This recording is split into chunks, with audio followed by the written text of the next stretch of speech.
Bismillahirrahmanirrahim. Allahumma shalli ala Muhammad wa ali Muhammad. Assalamualaikum warahmatullahi wabarakatuh. Ya auladil ahibba. Alhamdulillah, hari ini kita bisa bertemu kembali. Semoga antum dan keluarga antum semuanya sehat dan diberikan rezeki yang barokah, yang manfaat. Amin amin ya rabbal alamin. Pada kesempatan hari ini kita akan membahas tentang macam-macam isim mu'rab, yang mana kemarin kita sudah jelaskan bahwasanya isim mu'rab itu apa dan isim mabni itu apa. Tapi sebelum itu kita berdoa dulu. Bismillahirrahmanirrahim. Allahumma shalli ala Muhammad wa ali Muhammad. Allahumma zidna ilman warzuqna fahman wa a'udzubika min ilmin la yanfa'. Amin amin ya rabbal alamin. Kita hanya membahas tentang isim-isim yang mu'rab yang bisa berubah. Yang mana isim-isim mu'rab atau isim-isim yang bisa berubah itu ada dua macam. Yang pertama adalah isim mufrad, yang kedua adalah isim tasniyah, yang ketiga jamak. Jamak itu ada tiga: jamak mudzakkar salim, jamak muannats salim, dan jamak taksir. Kemudian berdasarkan bentuk kata, yaitu isim maksur, isim mangkus, asmaul khamsah, dan isim ghairu munsharif. Nah, ini adalah macam-macam isim mu'rab. Insyaallah kita akan jelaskan secara detail. Sebelum itu kita harus mengetahui dulu kaidah-kaidah dalam isim. Bahwasanya isim itu punya aturan atau punya kaidah. Kaidahnya adalah pada dasarnya semua isim itu bisa ditanwin. Contoh, kitab bisa kitabun, kitabin, kitaban. Qalam bisa qalamun, bisa qalamin, bisa qalaman. Tapi ada pengecualian isim itu tidak boleh ditanwin. Salah satunya adalah diawali oleh alif lam. Maksudnya apa? Ada dalam kaidah bahasa Arab bahwasanya alif lam itu ada tanda X, istilahnya lawan kata, atau tidak boleh berkumpul atau tidak boleh bareng dengan tanwin dalam satu kata. Jadi ini sudah menjadi ketentuan dalam bahasa Arab, yakni dalam isim, karena keduanya menjadi tanda-tanda isim. Contohnya, misal ada lafaz kitabun.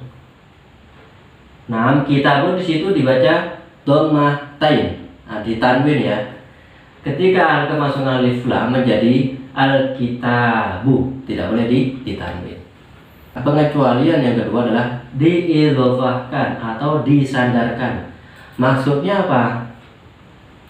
Idhofahkan atau disandarkan, maksudnya dua kata digabung jadi satu sehingga maknanya itu cuma satu. Yang diinginkan cuma satu. Dalam contoh, ada kata kitabun dan Muhammadun. Ini adalah dua kata, ada kitab, ada Muhammad. Ketika kita gabung menjadi apa? Kitabu Muhammadin. Jadi kitabnya di situ tidak boleh ditanwin, sehingga dibaca kitabu, tidak boleh bun.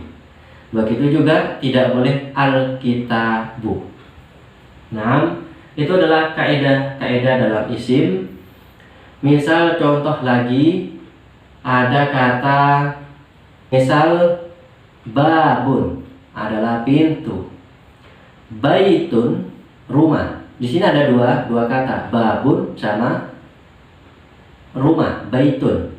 Ketika kita gabung menjadi babu baitin. Jadi babunnya tadi dibaca bun, sekarang menjadi bu, babu baitin. Nah, atau contoh lagi, misal contoh lagi bulpen, bahasa Arabnya adalah qalamun, digabung dengan kata sekolah, madrasah, menjadi apa? Qalamu madrasatin. Ini ketentuan dalam isim. Jadi qalamunnya tidak boleh dibaca mun, menjadi tapi dibaca mu, tidak boleh tanwin. Itu adalah kaidah dalam isim. Nah, kita ulangi kaidah yang pertama tadi. Ketika diawali oleh alif lam, berarti tidak boleh ditanwin. Ketika tidak ada alif lam, baru boleh ditanwin menjadi kitabun. Kalau ada alif lam menjadi al-kitabu. Yang kedua, diidhofahkan atau disandarkan kepada kata yang kedua. Tadi contohnya adalah kitabun sama Muhammad menjadi kitabu Muhammadin. Jadi lafaz kitab tidak boleh di kitabun, tapi apa? Kitabu. Insyaallah antum paham. Naam, itu adalah kaidah dari isim. Kita lanjut. Tadi kita sudah jelaskan macam-macam isim mu'rab apa saja. Jadi kita mulai, apa sih isim? Yang pertama tadi isim mufrad. Isim mufrad adalah isim yang menunjukkan arti tunggal. Maksudnya artinya cuma satu. Di situ ada contoh kitabun. Kitabnya berapa? Tadi yang pertama kita sudah jelaskan dari bilangan ya, hitungan atau jumlah barangnya. Isim mufrad itu berarti tunggal. Barangnya satu. Kitabun satu kitab. Di situ ada kolamun. Kolamun artinya adalah pulpen atau pena.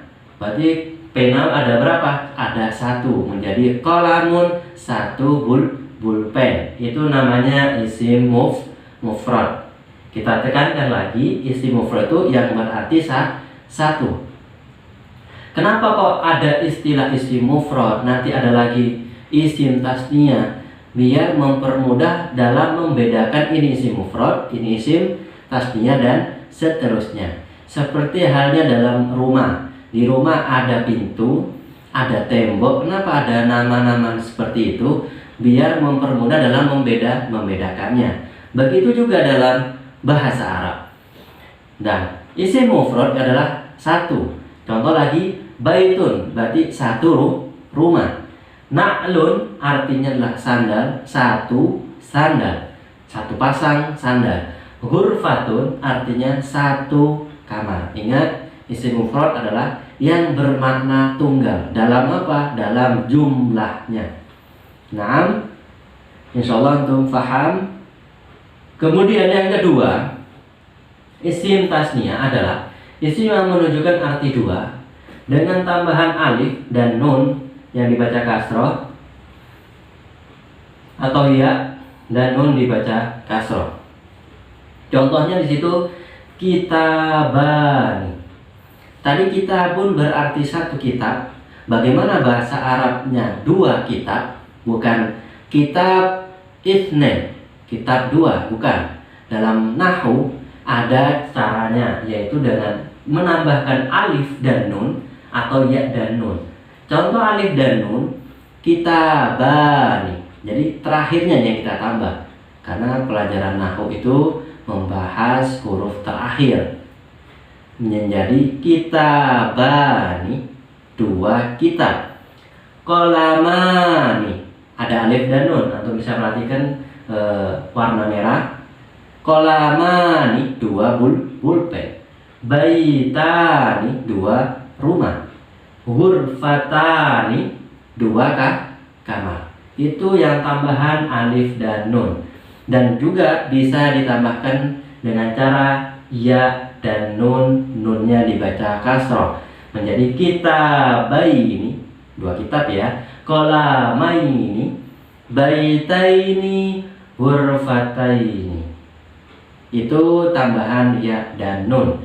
Ingat, dalam dua ini adalah jumlah bilangan bendanya. Jadi dua kitab. Kemudian yang ketiga adalah jamak. Tadi jamak berarti lebih daripada dua. Di sini ada jamak mudzakkar salim. Mudzakkar itu adalah laki-laki, salim itu adalah selamat. Jadi bentuknya adalah isim yang menunjukkan arti laki-laki banyak dengan tambahan waw sukun dan nun dibaca fathah, atau ya sukun dengan nun, dibaca fathah. Contohnya di situ al-mu'minuna. Mukmin adalah artinya satu orang mukmin. Ketika ingin mengartikan seorang mukmin yang banyak, kita tambahkan wawu dan nun menjadi al-mu'minuna. Hanya terakhirnya saja yang kita tambahkan. Sehingga artinya apa? Orang-orang mukmin laki-laki banyak. Kemudian yang kedua, memakai ya dan nun menjadi al-mu'minina sesuai huruf setelahnya. Jadi kalau ya sukun berarti mu'minina, kalau waw sukun doma mu'minuna. Naam. Yang keempat, jamak yang kedua, jamak muannas salim. Isim muannas itu adalah perempuan, tadi laki-laki, sekarang perempuan. Isim yang menunjukkan perempuan banyak, tapi dengan cara apa? Tambahkan alif dan ta. Contohnya muslimatun. Muslimatun, satu orang muslim. Ketika ingin mengartikan muslim perempuan banyak, tinggal ditambahkan alif dan ta. Ta yang pertama dibuang, kemudian tambahkan alif dan ta menjadi muslimatun. Bisa mu'minatun, akhirnya ditambah alif dan ta, sebelumnya dibuang tak marfutohnya. Banatun, artinya apa? Banatun, putri, putri, putrinya banyak. Itu adalah jamak muannas salim. Kemudian jamak yang ketiga, jamak taksir, adalah jamak yang menunjukkan arti banyak dan berubah dari bentuk mufradnya. Mufrad tadi diartikan tunggal, jumlahnya satu. Nah, jamak taksir perubahan dari mufrad. Jadi dari satu menjadi banyak. Contohnya di situ adalah qalamun, satu pulpen menjadi aqlamun, menjadi banyak pulpen. Jadi dari satu pulpen menjadi pulpen. Bahasa Arabnya adalah aqlamun. Contoh yang kedua, kitabun, satu kitab. Kalau kita menginginkan kitabnya banyak menjadi kutubun, kitab. Kemudian contoh yang ketiga, ghurfatun, yaitu kamar tidur atau kamar, menjadi ghurafun, kamar. Tapi jamak taksir ini tidak ada ketentuan dengan tambahan alif dan ta seperti jamak muannas salim, atau jamak mudzakkar salim tambahan waw dan nun tadi, atau ya dan nun, bukan seperti itu. Akan tetapi jamak taksir harus merujuk ke kamus. Kita tidak boleh mengarang bagaimana jamak dari setiap kata. Contoh lagi, dalam rumah ada piring. Apa bahasa Arabnya piring? Piring adalah sohnun, jamaknya adalah suhunun. Kita tidak boleh ngarang, kita harus merujuk dalam kamus. Contoh lagi, tadi ada ghurfatun, naam. Ada baitun, buyutun. Ada faslun, fusulun. Bahasa Arabnya teman, shadiqun, menjadi asdiqa.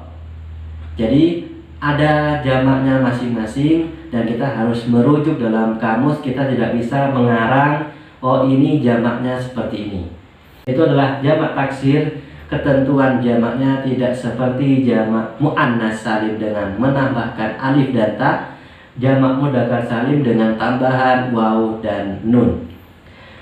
Nah, kemudian ada isim maksur. Isim maksur ini yang huruf terakhirnya itu berupa alif tetap. Jadi satu kalimat itu memiliki alif di belakangnya, atau berbentuk alif seperti aso yang artinya adalah tongkat, ataupun yang berbentuk iya tapi tidak ada titiknya, atau alif layina, tidak ada titiknya ya. Contohnya di situ adalah Musa, Isa, Mustafa. Semuanya adalah bentuknya iya, tapi tidak ada titik yang dinamakan alif layyinah. Berdasarkan bentuk kata, kalimat Musa, Isa, Mustafa disebut dengan isim maksur.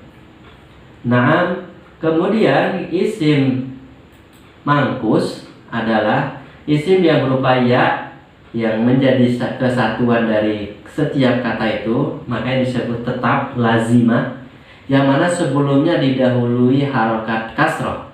Di situ adalah lafaz qadi. Qadi itu artinya adalah hakim.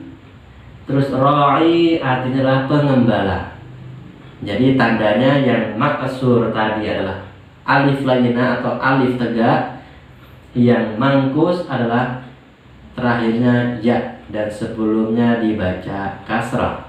Kemudian asmaul khamsah, sesuai nama, isim yang jumlahnya ada 5. Yang pertama adalah abun, artinya ayah. Yang kedua adalah akhun, saudara. Yang ketiga adalah hamun, mertua. Fu artinya adalah mulut. Yang terakhir adalah zu, yang memiliki atau punya.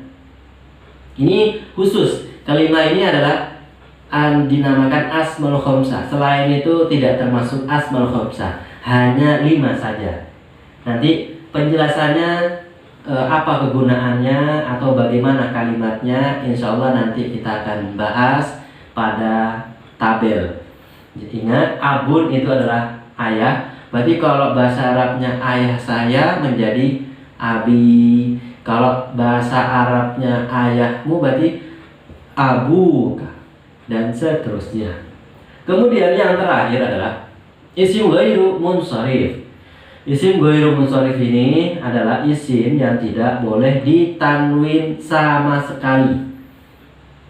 Bukan karena ada alif lam yang sudah kita jelaskan yang pertama tadi, ataupun diidhofahkan atau disandarkan pada kata yang kedua. Jadi murni isim ghairu munsharif itu tidak boleh ditanwin sama sekali. Karena sesuai namanya ghairu munsharif, tanpa tanwin. Tandanya apa atau apa saja yang termasuk kategori isim ghairu munsharif? Kita hanya sedikit kita jelaskan. Yang termasuk isim ghairu munsharif adalah nama perempuan. Ada Fatimah, ada Aisyah, ada Zainab, ada Khadijah. Itu adalah nama perempuan yang mana tidak boleh ditanwin. Ini sedikit penjelasannya. Lebih lengkapnya insya Allah nanti minggu depan kita akan jelaskan secara detail. Kemudian nama selain bahasa Arab atau ajamiyah, biasanya nama-nama yang bukan bahasa Arab. Contohnya di situ ada Ibrahim, Ismail.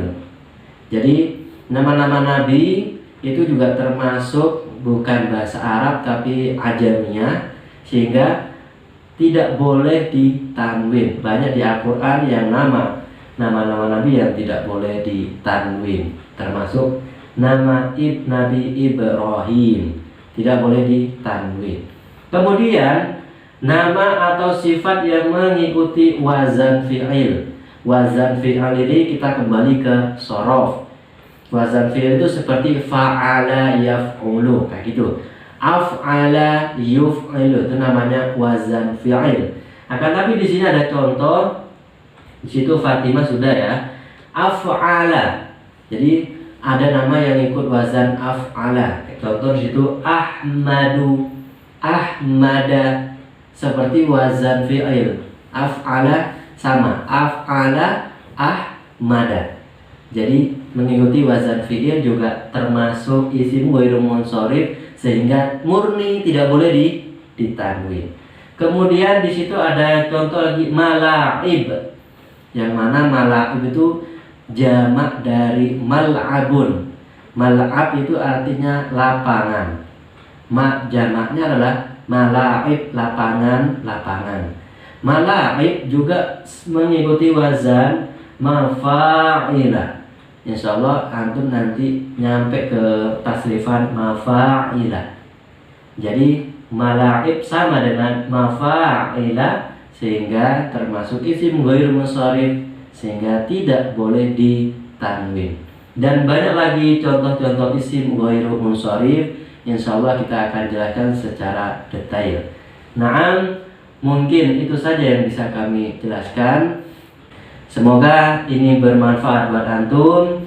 Jika ada pertanyaan, antum bisa tanyakan. Dan hari ini kita ambil nilai bulanan, dan tugas antum hari ini adalah merangkum apa yang sudah kita jelaskan. Yang kedua, di sini ada kalimat bahasa Arab, antum terjemahkan ke bahasa Indonesia dan tentukan jenis isimnya yang sudah kita pelajari tadi. Baik itu isim mufrad, oh ini isim mufrad, oh ini jamak taksir, seperti itu. Oh ini asmaul khamsah, seperti itu. Kalau minggu kemarin kita membahas isim, fi'il, huruf. Sekarang kita praktek, ini namanya isim mufrad, ini jamak taksir, biar antum lebih paham dalam memudahkan perbedaan masing-masing kata. Naam, mungkin itu saja bisa kami jelaskan. Syukran, semoga bermanfaat dan antum tetap semangat dan selalu sehat. Assalamualaikum warahmatullahi wabarakatuh.